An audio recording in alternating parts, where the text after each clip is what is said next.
4 নম্বর দিনের খেলা কিন্তু শেষ। আর টিম ইন্ডিয়ার পারফরমেন্সের কথা বলতে গেলে সেখানে মানে খুবই বাজে, বলতে গেলে জঘন্য লেভেলের পারফরমেন্স কিন্তু আমরা দেখতে পেয়েছি টিম ইন্ডিয়ার তরফ থেকে।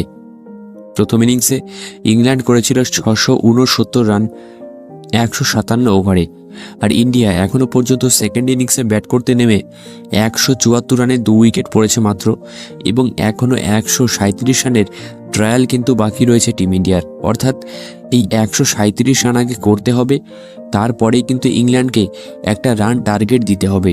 আর হাতে রয়েছে মাত্র একটি দিন, অর্থাৎ আজকের দিনটাই কিন্তু হাতে রয়েছে। আর 137 রান কভার করে ইংল্যান্ডকে টার্গেট দেওয়া এখান থেকে জাস্ট ইম্পসিবল একটা ব্যাপার কিন্তু হয়ে দাঁড়াচ্ছে। তো সেখানে টিম ইন্ডিয়া অবশ্যই ট্রাই করবে এই ম্যাচটা যদি ড্র করা যায়, কারণ এখান থেকে টিম ইন্ডিয়ার জন্য ম্যাচ জেতা অসম্ভব। তাই তারা অবশ্যই ট্রাই করবে এই ম্যাচটা যেন ড্র করা যায়, যেভাবেই হোক যেন ড্র করতে। কারণ গৌতম গম্ভীর ছেলেদের একটাই মেসেজ দেবে আজকে, যে এই ম্যাচটা তোমরা হেরে গেছো, অলরেডি হেরে গেছো বলতে গেলে।